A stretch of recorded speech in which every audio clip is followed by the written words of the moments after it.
Bom dia, meus queridos irmãos. Estamos mais uma vez juntos, de forma virtual, separados fisicamente, para prestar nesse momento um culto ao Senhor, culto agradável a Ele. Nós aqui, prestando nosso culto ao Senhor aqui nesse lugar e enviando a transmissão do culto para os irmãos, para que os irmãos possam, em suas casas, prestar também o seu culto ao Senhor. Que seja esse um momento agradável ao Senhor.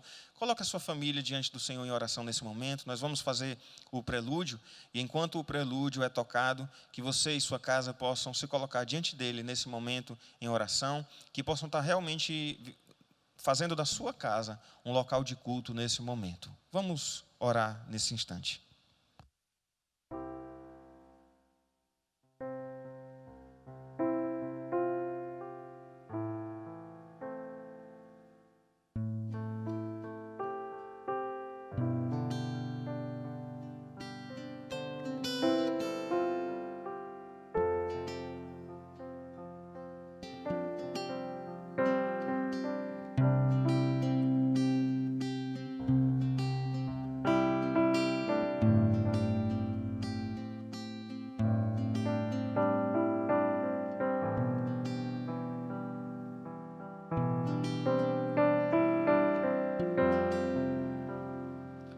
Senhor, nosso Deus e Pai, muito obrigado, Senhor, pela oportunidade que temos de prestar este culto, nesse momento, a Ti.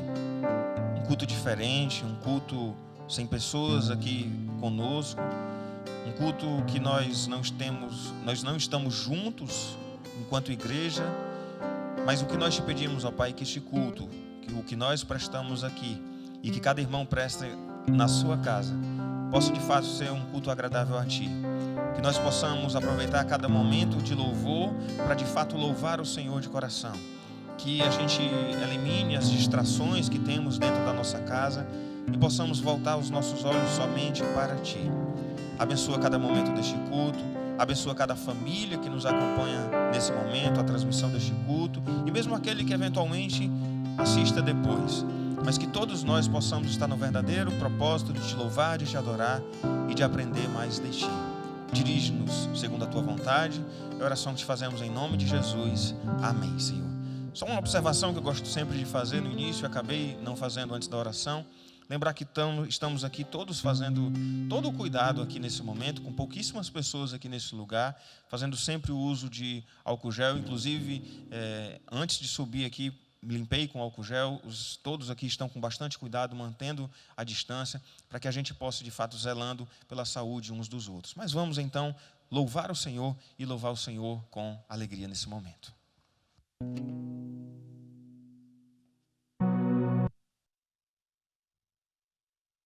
Oi. Bom dia, meus irmãos. É um privilégio estarmos juntos, mesmo que virtualmente, para celebrarmos e adorarmos o Senhor esta manhã. E eu quero te convidar a realmente colocar o seu coração, o seu pensamento no Senhor, colocar sua mente no Senhor, e para que em família, nesse momento, não só aí dentro da sua casa, a sua família reunida na sala, mas todos juntos como corpo, como família de Cristo, possamos celebrar e adorar o seu amor, adorar o Cristo que se rendeu por nós. Essa canção fala sobre esse amor maravilhoso que nos resgatou, que nos comprou da morte e que é capaz de trazer vida aos nossos corações. Vamos louvar.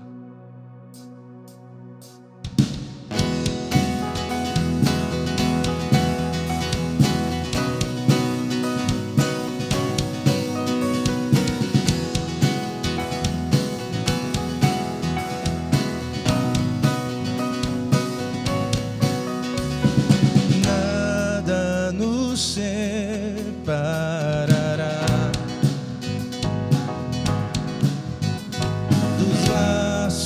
do seu grande amor.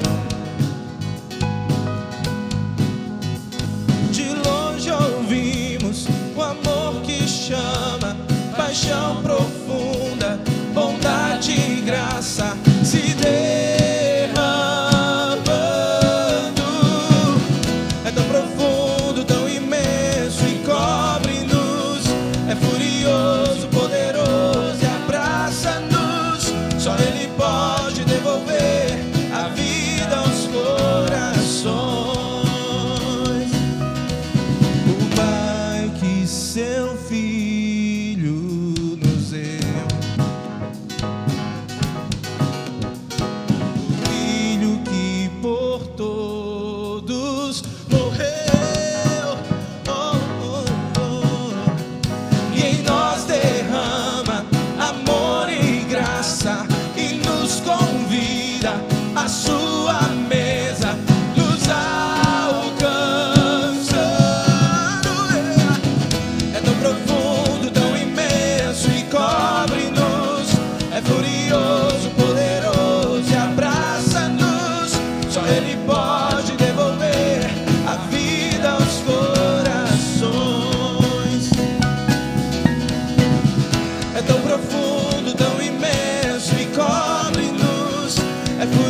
vitorioso, poderoso e abraça-nos.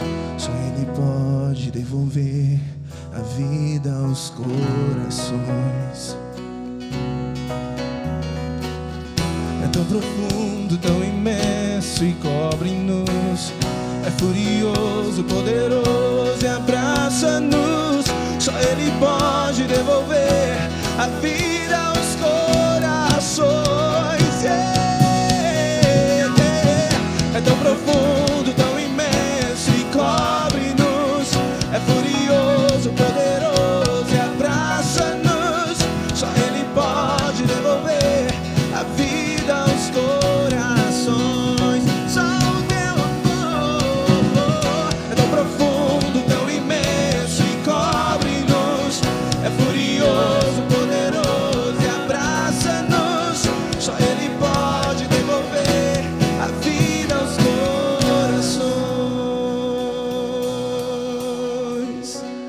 Somente o amor de Deus é capaz de trazer vida. Somente o amor de Deus é capaz de nos restaurar, de nos transformar, de nos curar. Nós vamos para a leitura bíblica dessa noite, que está lá em Romanos capítulo 8, versículos 1 e 2. E que a gente possa ler juntos agora.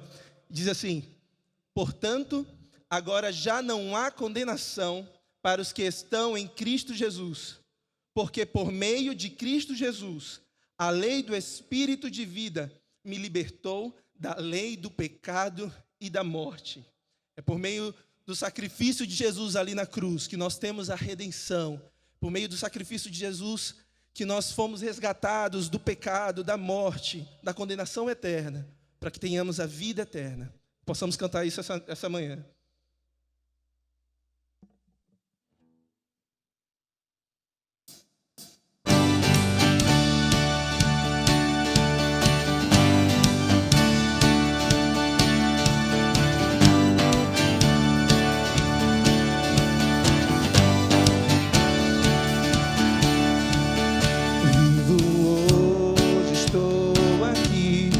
Ele decidiu me amar, e então eu posso livrar. O seu sangue sobre mim me comprou, me restaurou, sem culpa então me tornou. O passado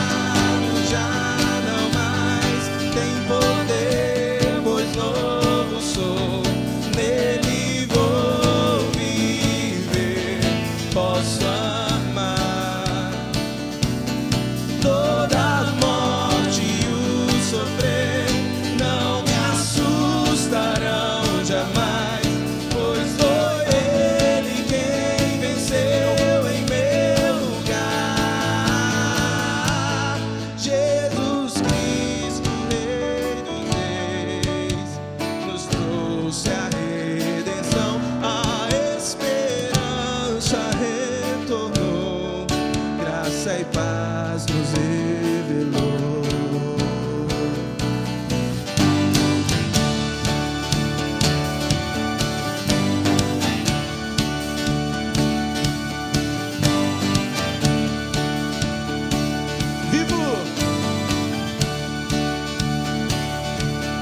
Vivo hoje, estou aqui, pois Ele decidiu me amar.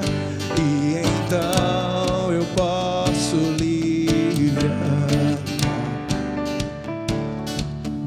O seu sangue sobre mim me comprou, me restaurou, sem culpa então me tornou. O passado já não mais tem poder, pois novo sou, nele vou viver, posso amar. Toda a morte e o sofrer não me assustarão jamais, pois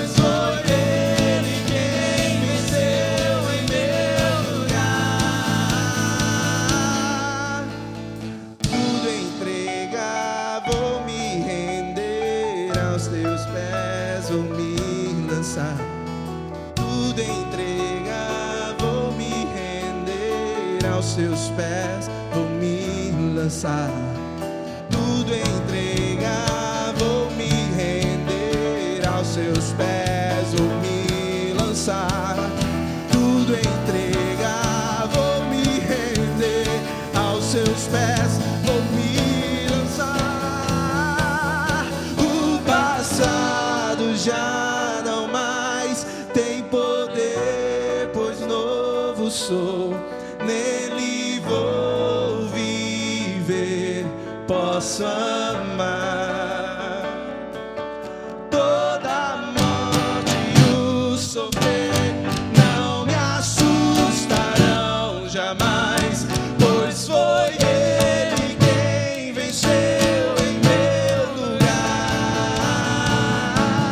Jesus Cristo, Rei dos Reis, nos trouxe a redenção, a esperança retornou, graça e paz nos revelou. Jesus Cristo, Rei dos Reis, nos trouxe a redenção, a esperança retornou, graça e paz nos revelou. Aleluia!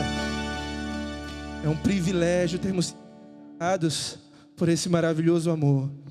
E o amor de Deus, Ele nos quebranta, Ele nos atrai, Ele nos convida para contemplarmos o seu sacrifício ali na cruz e reconhecermos quão pecadores somos, quão miseráveis somos, mas também Ele nos convida a experimentarmos da sua ressurreição, a vivermos a sua vida, para que Ele viva em nós. Possamos também cantar essa manhã.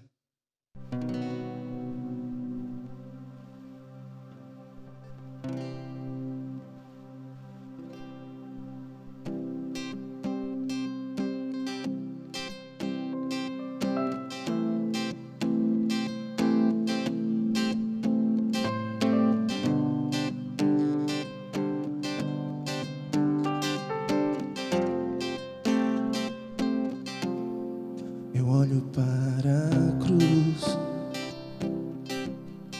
e para a cruz eu vou, do seu sofrer participar, da sua obra vou cantar. Meu Salvador na cruz mostrou o amor do Pai, o justo Deus.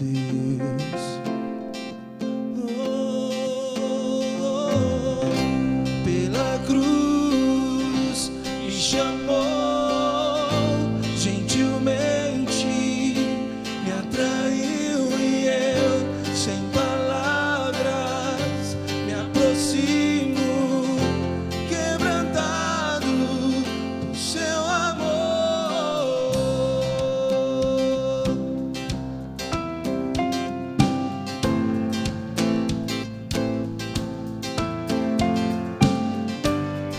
O seu amor, Senhor,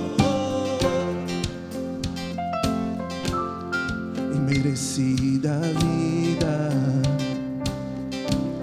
de graça recebi, por sua cruz, da morte me livrou, trouxe minha vida.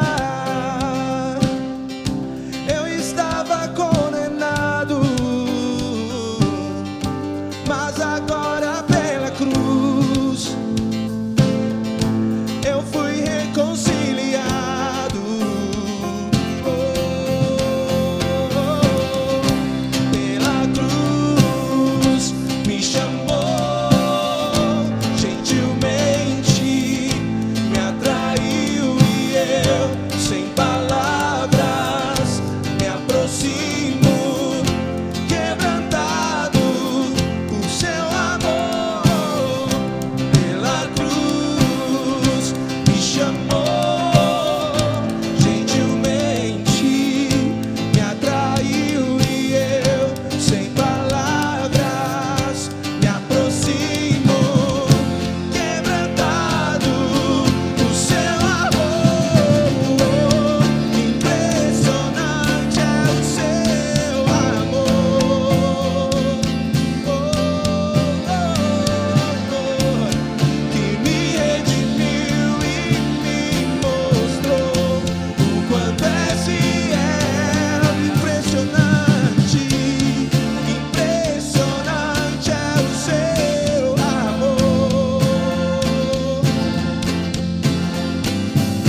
Eu abro mão de decidir o que é melhor. Vem governar meu coração. És o meu Deus, o meu Senhor, dono de mim e mais ninguém me ama assim.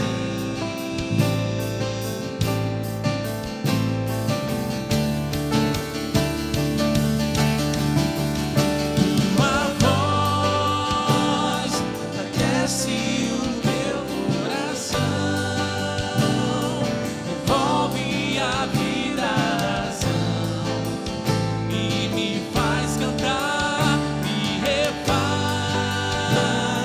de novo e mais uma vez, mudando o meu coração ao teu, ao teu.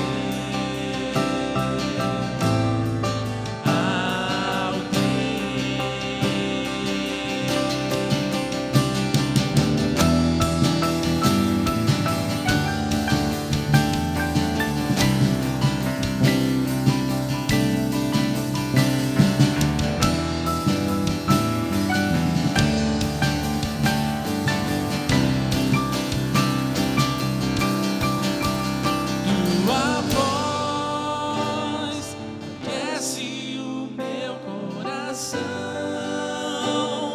devolve a vida, a razão, e me faz cantar, me refaz de novo e mais uma vez, mudando o meu coração ao teu, ao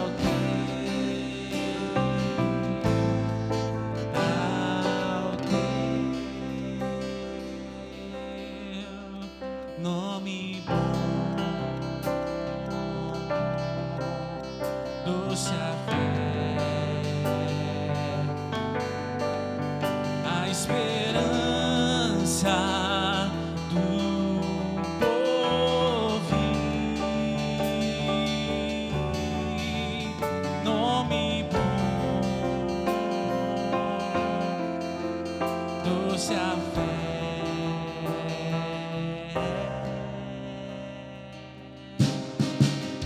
Nome bom, doce a fé, a esperança do povo. Nome bom, doce a fé.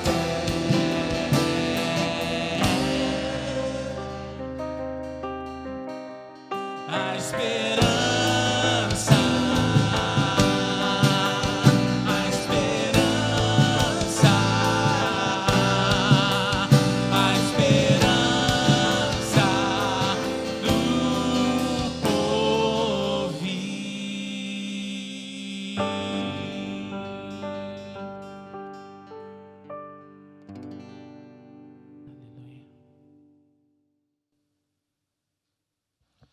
E nesse instante nós vamos dedicar ao Senhor, né? Como eu sempre temos dito, se fosse no horário do culto aqui presencial com os irmãos, seria aquele momento da gente dedicar os nossos dízimos e ofertas e também fazer o nosso momento de dedicação de vida. Mas como a gente está à distância, nós vamos fazer desse momento somente de dedicação do nosso viver, da nossa vida, da nossa casa, diante do altar do Senhor. E antes da gente fazer o nosso momento de oração de dedicação, nós vamos mencionar aqui os nossos aniversariantes da semana. Hoje é o aniversário da Marília Cerveira e da irmã Mercedes. Amanhã é do Benício Holanda. Dia 6, da Ieda Monteiro e do Ian Carlos. Dia 7, da irmã Conceição e do Vitor Marques. Dia 8, aniversário da Bia, a minha filha, né, fazendo 5 aninhos de vida. E da irmã também Silvia, a Silvia Fernandes. Então vamos ao som do instrumental. Nós vamos nos colocar nesse momento diante do Senhor em oração silenciosa. Interceda ao Senhor, consagrando ao Senhor do seu tempo, da sua vida, orando pela vida dos nossos aniversariantes, assim como da semana passada, são muitos os aniversariantes, então não vou mencionar um a um, mas você lembrar durante a semana de orar pela vida desses irmãos, da irmã Marília, da irmã Mercedes, do Benício, da irmã Ieda, do Ian Carlos, da irmã Conceição, do Vitor, da Bia e da Silvia Fernandes. Então vamos nos colocar diante dele em oração silenciosa, consagre ao Senhor a sua vida, ore pela vida dos nossos aniversariantes e em seguida eu vou orar então nesse momento. Ore ao Senhor.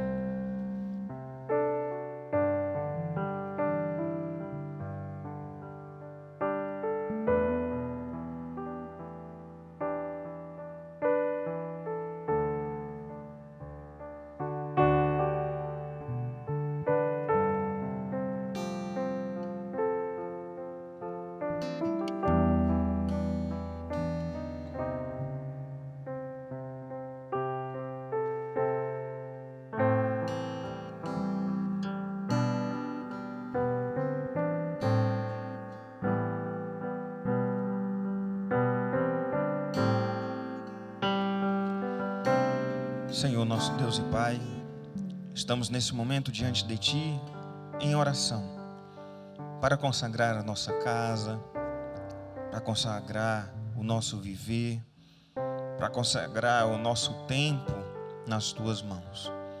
Que o Senhor possa nos dar sempre a alegria de poder usar do nosso tempo de forma a glorificar o Teu nome como bons mordomos de tudo que o Senhor nos tem dado. Que nesses tempos de isolamento social, nesse tempo de lockdown, como vai ser começado nesta semana aqui na nossa ilha de São Luís, que todos nós possamos a todo momento descansar no Senhor, certos de que o Senhor tem o controle sobre tudo e que a nossa vida está diante do Senhor, está no Teu altar. Que nós possamos consagrar ao Senhor não apenas o tempo mal, mas tudo que temos, tudo que somos. Coloco diante do Teu altar a vida de todos os aniversariantes dessa semana. Que o Senhor possa fortalecer o coração de cada um deles. Muito obrigado, Senhor, pela vida de cada um dos Teus servos. Muito obrigado particularmente de forma especial pela vida da Bia, minha filha. Obrigado, ó Pai, que cada uma dessas pessoas possa estar cada vez mais guardado e protegido pelo Senhor, com a sua casa também debaixo do Teu cuidado, da Tua proteção, e andando firmes, segundo o Teu propósito, caminhando seguros no centro da Tua vontade. A oração que nós fazemos nesse momento, no nome precioso de Jesus. Amém, Senhor. Eu gostaria de compartilhar nesse momento com os irmãos da palavra do Senhor.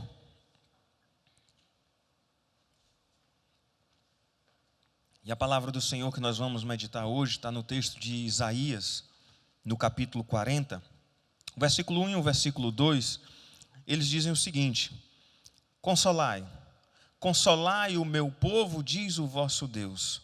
Falai ao coração de Jerusalém, bradai-lhe que já é fim do tempo da sua milícia, que a sua iniquidade está perdoada, e que já recebeu em dobro das mãos do Senhor por todos os seus pecados. Consolai, consolai o meu povo.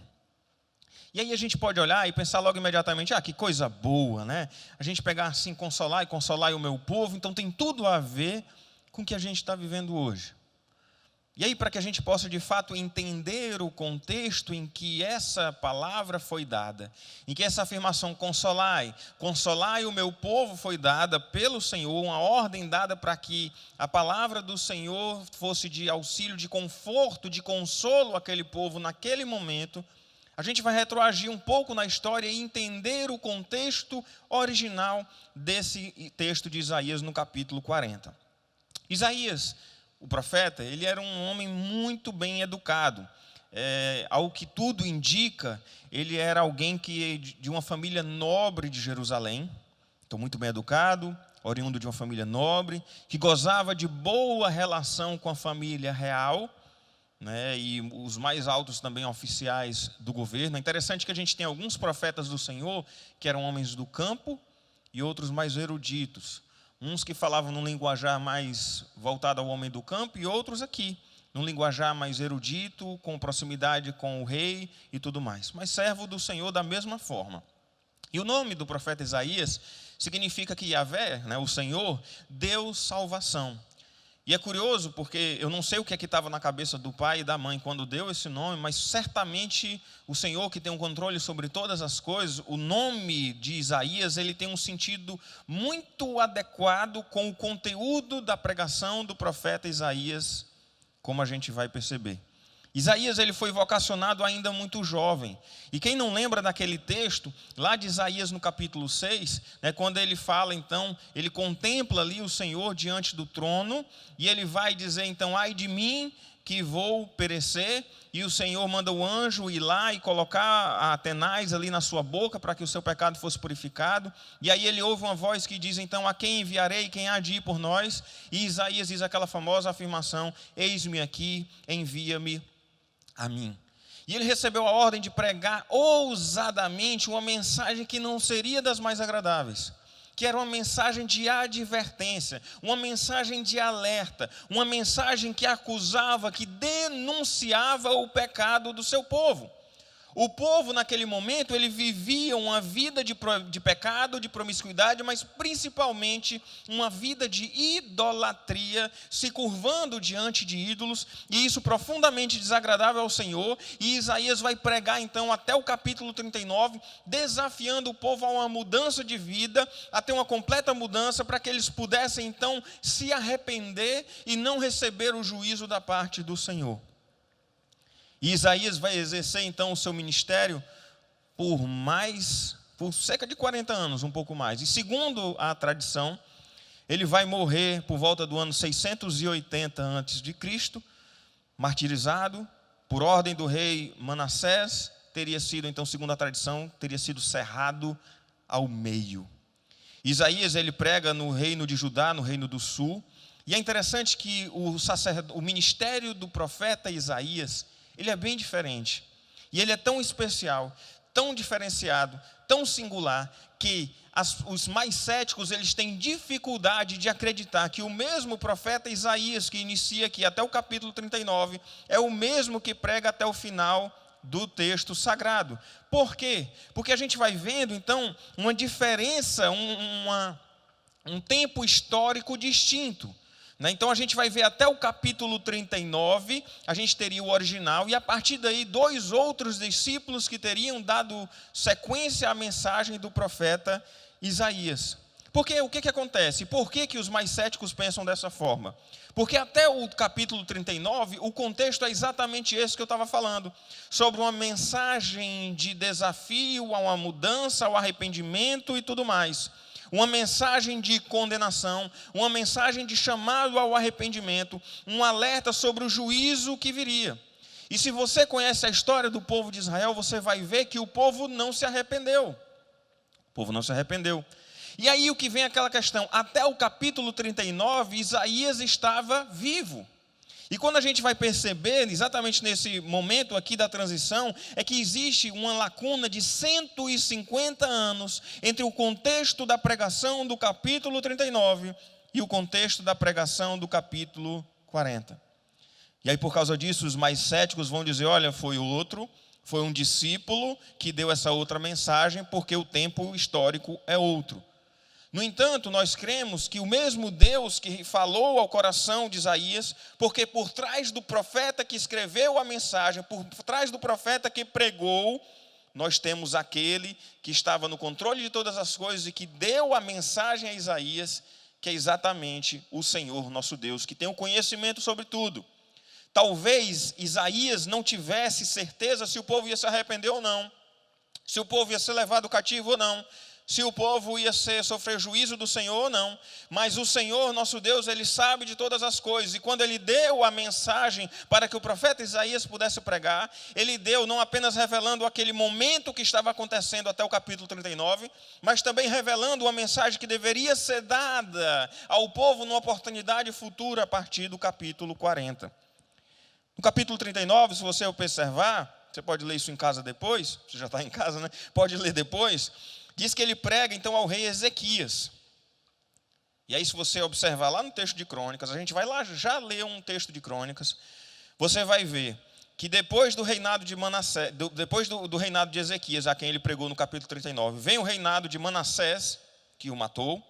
Depois vieram os reinados de Amon, Josias, Jeocás, Jeoaquim e, por fim, Zedequias. E aí, no final do reinado de Zedequias, segundo Crônicas, capítulo 36, a partir do versículo 15, diz o seguinte: que o Senhor, Deus de seus pais, começando de madrugada, falhou-lhes por intermédio dos seus mensageiros, porque se compadecera do seu povo e da sua própria morada. Então o texto, o autor de Crônicas, está falando que o Senhor enviou mensageiros, que o Senhor enviou profetas, porque se compadecia com o seu povo, porque se compadecia da terra da sua própria morada, e ele enviou mensageiros para alertar sobre o juízo que viria. Ele enviou mensageiros para alertar que eles não poderiam seguir naquele caminho. Mas diz o versículo 16 que eles, porém, zombavam dos mensageiros e desprezavam as palavras de Deus. Então imagine o povo em pecado, o povo em idolatria, e esse é o contexto até o capítulo 39 de Isaías. E Deus envia profetas, envia mensageiros.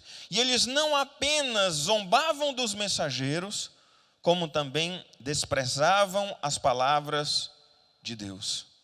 E na minha versão é engraçado que ele diz que e mofavam dos seus profetas até que subiu a ira do Senhor contra o seu povo e não houve remédio algum. Em outras versões, esse mofavam falam de debochavam ou expunham ao ridículo. Então eles expunham ao ridículo aqueles profetas do Senhor até que subiu a ira do Senhor sobre o povo de Deus e não houve remédio algum. Deus enviou vários profetas. Os profetas diziam: olha, pessoal, povo de Deus, vocês precisam mudar de vida, vocês precisam mudar de atitude, vocês precisam seguir para outro caminho.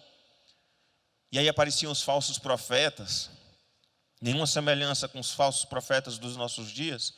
Os falsos profetas daquela época dizendo: não, nós somos o povo escolhido de Deus. Nós moramos aqui tem a Jerusalém, nada vai derrotar Jerusalém. O templo do Senhor habita nesse lugar. Nós somos então protegidos porque nós somos as pupilas dos olhos do Senhor e nada vai acontecer com a gente. Isso os falsos profetas. E os profetas verdadeiros dizendo: povo, se arrependam, Deus vai estabelecer juízo, Deus vai tirar da gente da nossa terra. Mas o povo não dava ouvidos, debochavam, zombavam dos mensageiros, desprezavam a palavra de Deus, até que subiu a ira do Senhor. E se você continuar na leitura do texto, no versículo 17, você vai ver que diz que por isso o Senhor fez subir contra ele o rei dos caldeus, o qual matou os seus jovens à espada na casa do seu santuário. Não teve piedade dos jovens, nem das donzelas, nem dos velhos, nem dos mais avançados em idade. A todos os deu nas suas mãos. Então, por causa da desobediência do povo, Deus permitiu que o Senhor, o rei dos caldeus, subisse contra o povo de Deus e muitas pessoas morreram. Esse é o primeiro contexto. No versículo 18, a gente vai ver que não apenas houve morte, mas a riqueza também é tomada. Todos os utensílios da casa de Deus, grandes e pequenos, os tesouros da casa do Senhor, os tesouros do rei e os seus príncipes, tudo levou ele para Babilônia. Pessoas morreram, riqueza foi perdida. E no versículo 19 a gente vai ver algo que é mais grave para o judeu. Queimaram a casa de Deus e derrubaram os muros de Jerusalém. Todos os seus palácios queimaram, destruindo também todos os seus preciosos objetos. A gente não tem ideia do que significava para um judeu a destruição do templo de Jerusalém. Para o judeu, não era como a gente: puxa vida, eu estou com saudade da minha igreja, chamando este prédio aqui de igreja ou de templo. Estou com saudade de estar lá com meus irmãos, eu gosto tanto. Se alguém destruísse isso aqui, você ia ficar profundamente triste. Mas para o judeu não era só um local de adoração. Era o local da habitação, da presença, do nome do Senhor aqui na terra. Nós não estamos falando de um local simplesmente para prestar o culto, mas o símbolo da representação da presença do próprio Deus aqui na terra. Hoje somos nós. Nós somos o templo do Senhor. Nós somos o povo, o local onde Ele habita. Mas o judeu, ele tinha a ideia de que Deus habitava ali no templo, era o local da habitação do nome do Senhor, e este local foi destruído. Então não bastava perder a terra prometida, não bastava ver a cidade de Jerusalém sendo destruída, mas o próprio templo sendo destruído, ele foi queimado, a casa de Deus. Então isso para o judeu era algo motivo de muita dor. Diz então no versículo 20, pessoas foram levadas para o cativeiro, então, os que escaparam da espada, a esses levou ele para a Babilônia, onde se tornaram seus servos e de seus filhos, até o tempo do reino da Pérsia. Nesses 150 anos, entre o capítulo 39 e a mensagem, o momento propício da mensagem do capítulo 40, passaram-se reis, o reino de Judá caiu, Jerusalém foi tomada, o templo foi destruído. Muitos morreram.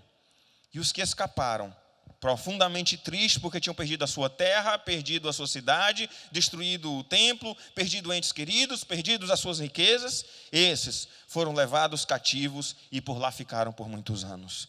E o povo ficou desolado. E é nesse momento de desolação, é nesse momento de profunda tristeza, que a mensagem que o profeta Isaías deixa àquelas pessoas é exatamente nesse momento. É nessa hora de desolação do povo que agora Isaías, inspirado por Deus, não apenas pregou ao povo da sua época, mas deixou a mensagem escrita para o povo que haveria de estar naquele momento no cativeiro, para aquele povo que estaria desolado, trazendo então essa mensagem de esperança a este povo cativo. Mensagem a ser anunciada já próximo do fim do exílio. Então, próximo do fim do exílio, é trazida então essa mensagem. Mais uma vez, Isaías 40, 1 e 2. Consolai, consolai o meu povo, diz o vosso Deus. Falai ao coração de Jerusalém, bradai-lhe que já é findo o tempo da sua milícia, já está acabando o tempo do seu tormento, o tempo do seu sofrimento, a sua iniquidade está perdoada. Eles estavam ali sofrendo no exílio por causa dos seus pecados. E o Senhor vai dizer então, olha, os seus pecados já estão perdoados, que vocês já receberam em dobro da mão do Senhor por todos os seus pecados. E a primeiro momento, a palavra aqui trazida é consolai-vos. E naquele contexto, o primeiro consolo era porque o tempo difícil se aproximava do fim. Para quem passou muitos anos no exílio, para quem viu toda a dor e o sofrimento da destruição de Jerusalém, aquele martírio, aquele sofrimento, aquela dor estava chegando perto do fim. No nosso caso, a gente não sabe se o nosso sofrimento temporário se aproxima do fim. Mas, a bem da verdade, meus irmãos, a gente sabe que toda situação de pandemia, ela tem um prazo de validade muito curto. Talvez sejam muito longas as consequências, mas o período dela é curto. Porque uma hora alguém vai descobrir uma medicação, uma hora alguém vai descobrir uma vacina, e uma hora todo mundo vai ganhar imunidade e isso tudo vai passar. Talvez você diga, pastor, mas a gente já está desde março aqui em isolamento social e a partir de terça-feira a gente vai estar em lockdown. Né? Os irmãos vão ter que aprender até a falar bonito em inglês. A gente vai viver agora em lockdown, ninguém vai poder mais nem sair, nem para avistar a praia para ver como é que estão as coisas. Vai ter controle de trânsito de pessoas aqui na cidade. O que eu sei é que diante do tempo nosso de vida aqui na Terra, esse tempo sim é curto. Pode parecer enorme, mas é curto. E se a gente colocar diante de toda a eternidade, aí que ele é curto mesmo. Então sim, o tempo difícil se aproxima do fim. Mas o texto ele vai seguir e ele vai trazer outros motivos de consolação ao nosso coração, no texto de Isaías, no capítulo 40. A partir do versículo 3, eu não vou ler esse texto, ele vai colocar sobre a questão de João Batista. A voz do que clama no deserto, aquele que preparou o caminho para o Senhor. Aquela mensagem falando lá de João Batista, a profecia acerca de João Batista, está exatamente aqui a partir do versículo 3. E lá no versículo 10, ele vai falar sobre a vinda do Messias. E diz então, eis que o Senhor Deus virá com poder, e o seu braço dominará. Eis que o seu galardão está com ele, e diante dele a sua recompensa. Como pastor, apacentará o seu rebanho, entre os seus braços recolherá os corredeirinhos e os levará no seio, as que amamentam ele guiará mansamente. Meus irmãos, eles estavam ali sendo consolados por uma mensagem da convicção do Senhor que viria. Nós já sabemos, e a gente não é consolado simplesmente na esperança da mensagem de que o Senhor virá, mas nós sabemos que ele veio. A esperança que eles tinham da vinda do Senhor já aconteceu. Nós vivemos já o tempo em que nós somos consolados pelo Senhor, que Ele nos apacenta como o pastor que apacenta o seu rebanho. Nós somos apacentados pelo Senhor. Eles viviam na esperança futura de serem apacentados pelo Senhor. Nós vivemos isso no tempo presente. Tudo que o texto fala aqui nesse momento sobre esperança futura, de apacentar, de nos recolhendo, de cuidando de nós, os seus cordeirinhos, nos levando ao braço, nos cuidando de nós. Isso a gente vive já no presente. Não de forma integral, porque a gente ainda passa por aflições aqui na terra, mas nós já somos consolados pelo Senhor, nós já somos cuidados pelo Senhor, nós já somos protegidos pelo Senhor, e Ele já é o nosso pastor. Não é uma realidade futura. Claro que quando a gente chegar lá na glória, aí sim, a gente vai estar literalmente vivendo um ambiente de profunda tranquilidade e sem nenhum qualquer problema. Mas a gente já sabe que o Senhor Deus, Ele veio com poder. Ele não apenas virá, mas Ele veio. Sim, Ele voltará, e aí a partir daí a gente vai viver tudo isso em sua plenitude. O seu braço não vai um dia com poder dominar sobre todas as coisas. O braço forte do Senhor domina sobre o universo. Ele está assentado no trono, governando, soberano sobre todas as coisas. E a gente vai já falar um pouco mais sobre isso. Mas como pastor, já nos dias de hoje, em tempos de pandemia ou de qualquer outra coisa que possa acontecer, a gente tem a certeza que o Senhor, como pastor, Ele entre os seus braços nos recolhe e nos guia mansamente. Consolai-vos, porque o Senhor Jesus Cristo veio. E porque o Senhor Jesus Cristo voltará para nos buscar. Porque já somos cuidados por Ele e viveremos com Ele por toda a eternidade. Consolai-vos também, porque a gente deve ter a convicção de que o Senhor reina. E o texto de Isaías, eu vou falar vários versículos soltos aqui de dentro do texto, mas que repetem e enfatizam a ideia de que o Senhor é soberano sobre todas as coisas. No versículo 10, que nós já lemos, diz que eis que o Senhor Deus virá com poder e o seu braço dominará. O Senhor Jesus Cristo veio com o seu braço forte, com poder, o seu braço, Ele domina sobre todas as coisas. Nós devemos ter o consolo na certeza de que o Senhor poderoso reina, Ele já veio. No versículo 17, diz que todas as nações são perante Ele como coisa que não é nada. A gente olha às vezes para nações fortes, e naquele contexto isso era muito grande. A gente olhava para um outro povo e a gente temia. As pessoas temiam porque sabia, aquele povo tem força para vir nos subjugar. Como a gente não vive um clima de animosidade mundial, a gente vive a animosidade interna aqui mesmo dentro do nosso país, a gente não precisa de ninguém lá de fora para vir brigar com a gente, que a gente briga entre nós mesmos. Mas a ideia é que naquele contexto eles tinham medo das outras nações poderosas. As outras nações poderosas que poderiam a qualquer momento trazer coisas e complicação, e escravidão e dificuldade. E ele diz que todas essas nações são perante ele como nada, como quem não é absolutamente nada. No versículo 22, o texto enfatiza que Ele é o que está assentado sobre a redondeza da terra, cujos moradores são como gafanhotos. É Ele quem estende os céus como cortina e os desenrola como tenda para neles habitar. Nós temos um Deus que tem um controle sobre todas as coisas, que é mais forte do que qualquer nação ou sobre qualquer poder existente aqui na terra. Nós temos um Deus que está assentado sobre a redondeza da terra, e que tem o controle sobre a natureza. Os moradores são como gafanhotos. É Ele quem estende o céu como cortina e os desenrola como tenda para habitar. E foi Ele quem criou todas as coisas. Ele até vai dizer no 26, levantai ao alto os olhos e vede. Quem criou estas coisas? Aquele que faz sair o seu exército de estrelas todas bem contadas, as quais Ele chama pelo nome, por Ele ser grande em força e forte em poder, nenhuma só vem a faltar. Meus irmãos, nós temos que andar consolado no Senhor, na certeza de que Ele é grande em força e em poder, que Ele tem o domínio, o controle sobre todas as coisas aqui nesta terra, sobre todas as coisas no universo, de que nada foge em absoluto ao seu controle. No versículo 28 diz, não sabes, não ouvistes, que o eterno Deus, o Senhor, o Criador dos fins da terra, nem se cansa nem se fatiga? Não se pode esquadrinhar o seu entendimento. Deus, Ele domina sobre o universo. Deus, Ele tem o domínio sobre todas as coisas. Ele tem o controle sobre absolutamente tudo. vivendo esses tempos de quarentena, de isolamento, de pandemia, de tudo que for, a gente percebe que as pessoas não têm um controle sobre nada. Ninguém tem um controle sobre a doença, ninguém tem um controle sobre o contágio. O povo faz de tudo para tentar controlar a situação e a gente vê que humanamente muitos esforços são infrutíferos. O máximo que a gente faz é minimizar a situação das coisas enquanto não chega-se a uma solução definitiva.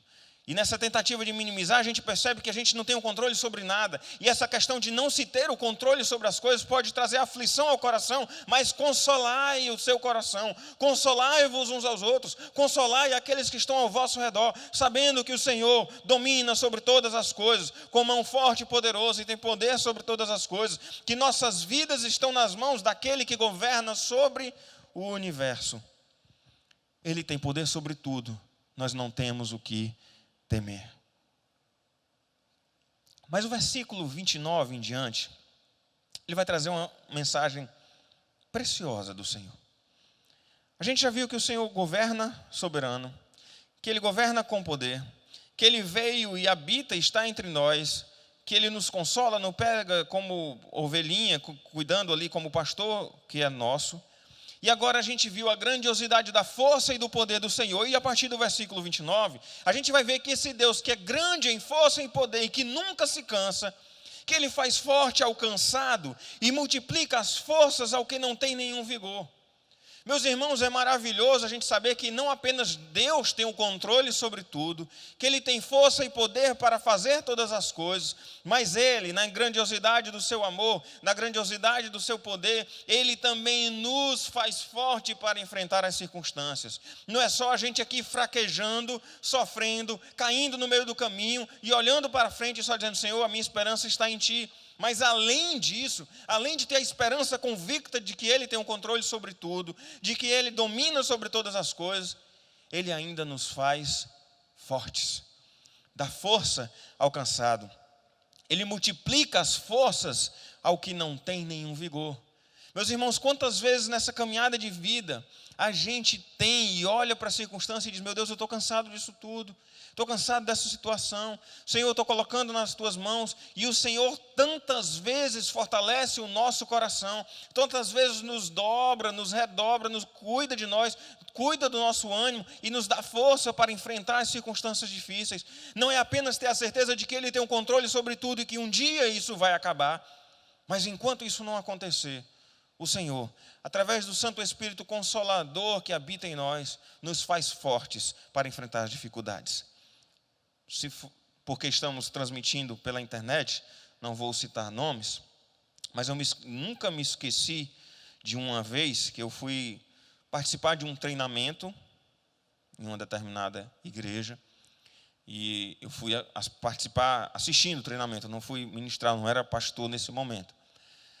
E aí um pastor chegava, dava uma palestra e ia embora, pastores convidados.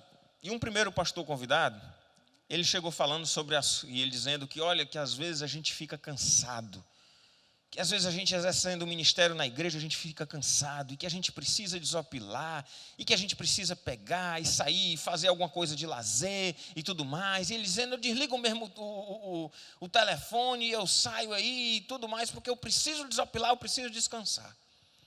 E aí ele terminou de pregar, foi embora, teve um intervalo, e aí chegou o outro pastor para pregar e não viu o que o primeiro tinha falado. E aí ele pegou num texto desse daqui. Ele disse: meus irmãos, se você está cansado, busque forças no Senhor. Porque o Senhor faz forte ao cansado e multiplica as forças ao que não tem nenhum vigor. Eu lembro que na época eu olhei assim e digo: rapaz, esses dois pastores são um diz dizendo o outro sem ter percebido. Um diz que se você estiver cansado, vai desopilar. E o outro diz: se está cansado, busca o Senhor, que o Senhor faz forte ao cansado e multiplica as forças do que não tem nenhum vigor. Eu diria que as duas coisas elas são importantes. Sim, é importante a gente ter um momento de lazer, sim, a gente precisa tirar férias por causa disso, descansar é bíblico. O Senhor instituiu o dia do descanso, o momento de descanso, porque é importante. Ele mesmo, didaticamente, criou o mundo em 6 dias e no 7º descansou. Isso é importante. Mas nem sempre a gente vai poder parar para descansar. Nem sempre a gente vai poder, numa situação como essa, parar e descansar dizendo: olha, eu preciso de um momento de lazer e descanso para poder descansar. Tem horas que a gente só precisa buscar a força realmente que vem do Senhor. São situações que a gente não pode parar. Às vezes, fazendo um trabalho, você pode tirar umas férias, recobrar o ânimo, renovar as forças e depois voltar cheio de energia. Mas situações difíceis da vida que a gente não tem como pausar. Não tem como dizer, olha, eu estou enfrentando uma enfermidade com o meu ente querido. Gente, olha, eu vou desopilar um pouquinho, a gente está aqui lutando contra essa enfermidade e eu vou sumir aqui por um mês e depois eu volto. Não dá. E é nessa hora, tanto na hora que a gente vai poder sair para descansar, quando a gente vai ter que ficar preso dentro de casa sem poder sair para descansar, que em todos os momentos a gente tem que clamar e buscar o Senhor para que Ele nos renove a força. Porque Ele faz forte ao cansado e multiplica as forças ao que não tem nenhum vigor. Então, quando a gente estiver cansado de enfrentar todas as circunstâncias que a gente tem passado, busca a força no Senhor. No versículo 30 ele diz que os jovens se cansam e se fatigam. Os moços de exausto caem, ou seja, todo mundo, humanamente falando, até o mais jovem, ele se cansa. E aí ele diz no versículo 31, mas os que esperam no Senhor renovam as suas forças. Sobem com asas como águia, correm e não se cansam, caminham e não se fatigam. O que ele está colocando aqui é que, de fato, a consolação, a esperança que a gente pode ter e que Ele renova a nossa força é quando a gente aprende a esperar no Senhor. Enquanto a gente tentar enfrentar as circunstâncias difíceis na nossa própria força, a gente não vai conseguir. O Senhor não nos vai renovar as forças porque nós estamos fazendo tudo na nossa própria força. Enquanto você se julgar dono de todas as situações e que tem a razão sobre todas as coisas e que tem o juízo sobre tudo e que está fazendo tudo, não vai funcionar.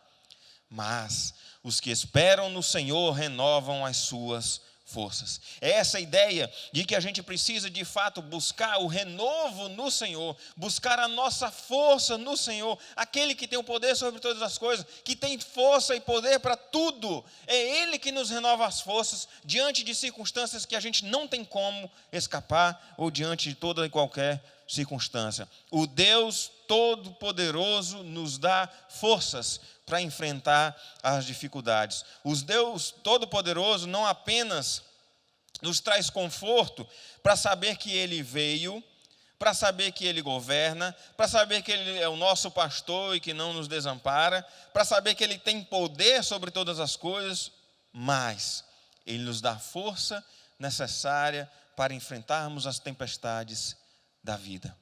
Como eu costumo sempre brincar com aquela música que diz que se diante de mim não se abrir o mar, Deus vai me fazer andar por sobre as águas. E o pessoal aqui da igreja já sabe que eu gosto de brincar com a letra dessa música e dizer, na verdade, tem um a mais. Se diante de mim não se abrir o mar, nem Deus me fizer andar por sobre as águas, muitas vezes o que Ele vai fazer é nos dar a força para atravessar o mar, nem que seja no braço. Eu gosto muito de fazer essa ilustração, porque a música fala sobre o agir sobrenatural de Deus. Muitas vezes o agir sobrenatural dele não vai ser mexendo nas circunstâncias, mas nos dando uma força sobrenatural para enfrentar a circunstância. E muitas vezes Deus não vai tirar diante da nossa frente o obstáculo, mas nos vai dar a força necessária, fazendo a força para que nos dando a força para que a gente possa enfrentar a circunstância difícil, para que a gente possa enfrentar as tempestades da vida. Ele é soberano, Ele é poderoso e Ele renova as nossas forças. Que nós possamos aprender a esperar no Senhor. Que Deus abençoe a vida de cada um de nós. Nós vamos daqui a pouco orar, encerrando o culto, e logo depois a gente vai ter o pós-lúdio com o nosso coral cantando a música Como Não Entoar Teu Louvor, que marca tanto a história da nossa igreja de alguns anos para cá. Então que nós possamos encerrar assim, louvando o Senhor dessa forma. Apenas a título de informação antes da oração, este culto ele foi gravado na sexta-feira, porque nós não sabemos o andamento das situações. E a gente está programado para gravar novamente na segunda-feira agora, amanhã, para você que está nos assistindo, de gravar o culto do próximo domingo, por causa do decreto de lockdown, e da restrição de movimentação. Então a gente vai tentar fazer a gravação do próximo culto, do próximo domingo, na segunda-feira. Então, que a gente possa estar, de fato, em oração uns pelos outros e os irmãos saberem que a gente está fazendo essa manobra aqui diferente e caminhando dessa forma para que tudo transcorra em paz. Então, vamos orar, então, ao Senhor. O culto da próxima semana, se a gente conseguir fazer dessa forma, vai ser normal, como os irmãos estão acostumados. Caso contrário, a gente vai fazer um culto bem diferente, que a gente já pensou como vai fazer. Isso provavelmente vai acontecer no outro domingo. Vamos orar ao Senhor nesse momento. Pai, muito obrigado, Senhor, por este culto que pudemos prestar a Ti nesse momento. Muito obrigado, ó Pai, pela alegria de poder Te louvar, pela alegria de saber que o Senhor é o Deus Todo-Poderoso, que tem o controle sobre todas as coisas, que no momento mais difícil, como aquele povo estava desolado, o Senhor trouxe a palavra de conforto, de que o Senhor viria como veio, de que o Senhor é poderoso e governa sobre todas as coisas e é o soberano Senhor da história, e que o Senhor nos dá força para enfrentar todas as situações que possam surgir diante de nós. Que o Senhor possa fortalecer o coração de cada um dos teus servos que nos acompanham nesse momento.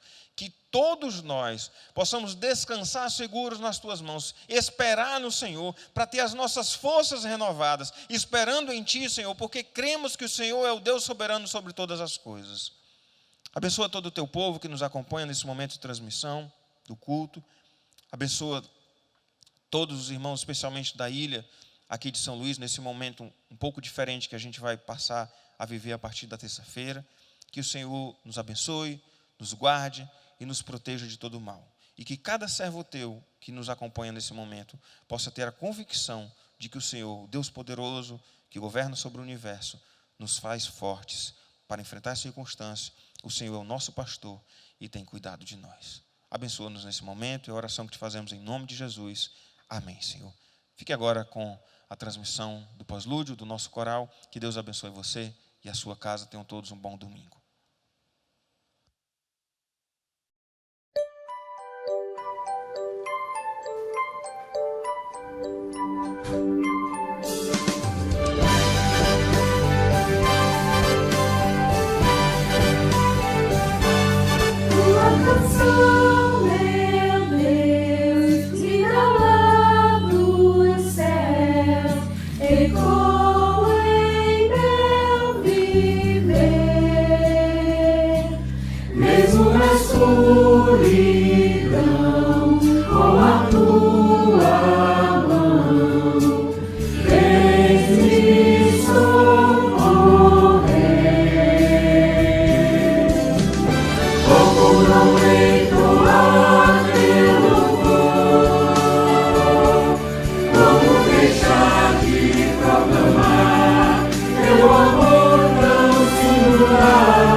Cantarei lá na glória, minha canção.